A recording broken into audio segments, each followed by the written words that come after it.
कई माताएं कहती हैं गुरुजी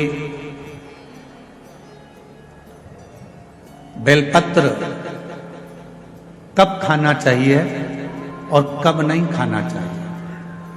शिव महापुराण की कथा कहती है जब शरीर में रोग हो, शरीर में कष्ट हो, तब शंकर जी की चढ़ी हुई बेलपत्र अगर पूरी 3 पत्तियां,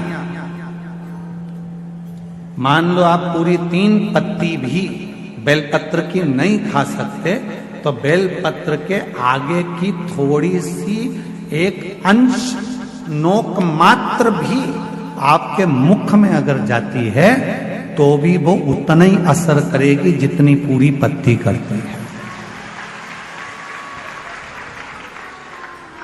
एक अंश मात्र। अब कोई तुमसे पूछे क्यों महाराज जी ये कथा कहां मिलेगी, तो स्कंद पुराण में, शिव महापुराण में, देवी भागवत में इस कथा का वर्णन है। हमारे यहाँ शास्त्रों में ऐसा मिलता है कि पार्वती जी भोजन बनाती हैं, शिव जी को खिलाती हैं। भोजन करने के बाद बाबा भोलेनाथ जब भोजन कर लेते हैं, जो पात्र में भोजन बचता है उस पात्र के एक अंश को पार्वती जी निकाल लेती हैं, एक अंश को गणेश जी निकाल लेते हैं, एक अंश को कार्तिकेय निकाल लेते हैं, और बाकी का जितना अंश है उसका कुछ भाग गण ले जाते हैं और उसका कुछ भाग देवता अपने साथ लेकर जाते हैं। तो कहा 33 कोटि देवताओं को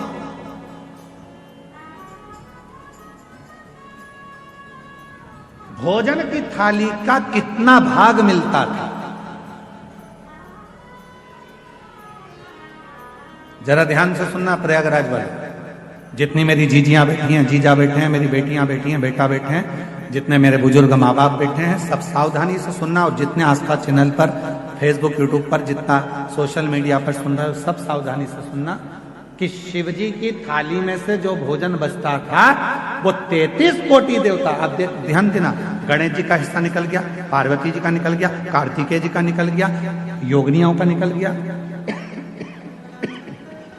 गणों का निकल गया, उसके बाद में देवताओं का हिस्सा।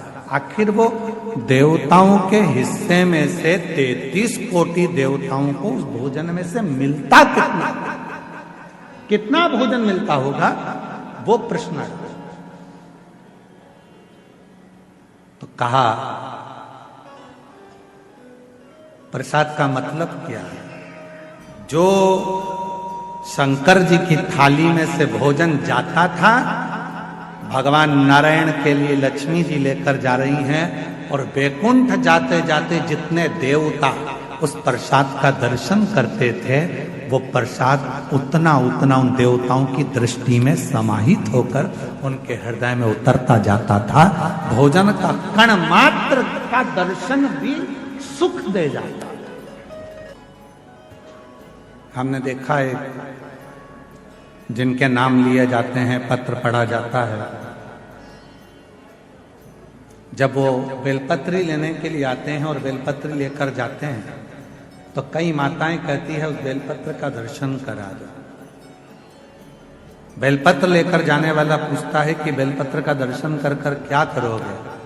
हमने शिव पुराण में पढ़ा है, उमा संहिता में वर्णन है, कौमारे खंड में भी वर्णन है कि शिव जी के प्रसाद का मात्र दर्शन कर लेने से भीतर के सारे विषाद समाप्त हो जाते हैं।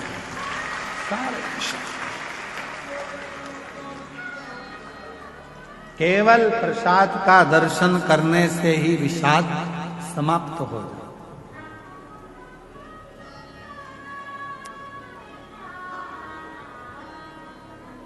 आप लोग रोज रोज अगर बेलपत्री खाओगे, भाई स्वास्थ्य खराब है, तब थोड़ा सा अंश ले लो। रोज रोज खाओगे तो मुख में छार छार सा होगा, कई बार स्वाद नहीं आता, फिर भोजन कई बार जिह्वा छारी छारी सी हो जाती। रोज क्यों खाना। रोज बेलपत्र अगर उठाकर ला भी रहे हो, उसमें से एक अंश मात्र, कण का मात्र बेलपत्र को अपने मुख में ले लो, बहुत। बाकी के बेलपत्र का क्या करें गुरुजी? लाओ, सुखाओ, खट्टी हो जाए, चूरा बनाओ, चूरा बना के महीन पीस कर उसको रख लो, उसको रख लो।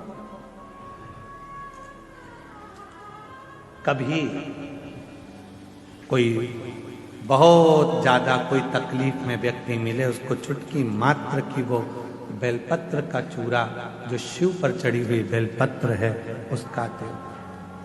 महाराज जी, बाबा जी, अभी एक गौ माता को बीच में एक रोग हो गया, गाय के पूरे शरीर पर महाराज जी ऐसे गांठ गांठ जैसे फुंसियां पड़ने लगी। वो स्मरण में हमें आ नहीं रहा है? हाँ, लंपी बीमारी वो पूरे में। सूचना मिली ऐसा ऐसा हो गया, क्या करें? हमने कहा अपने धाम पर जितनी भी बेलपत्र आती है उसको सुखाया जाए, सुखा कर पीसा जाए, पीस कर रोटी में मिलाया जाए और रोटी बनाकर गाय को खिलाई जाए। थोड़ी थोड़ी बेलपत्र की मात्रा, एक एक डेढ़ डेढ़ बेलपत्र की मात्रा की रोटी बनाई। डाला कितना? केवल एक बेलपत्र का आधा अंश उस रोटी में डाल डालकर जब गाय को दिया तो वो लंपी की जो बीमारी थी वो धीरे धीरे धीरे धीरे समाप्त हो गई।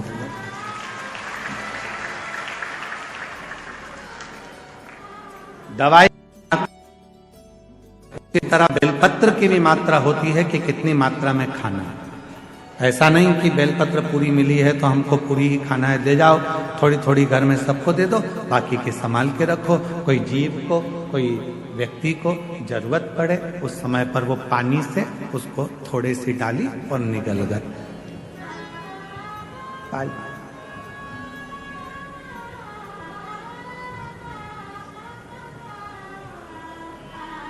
कुछ मात्रा,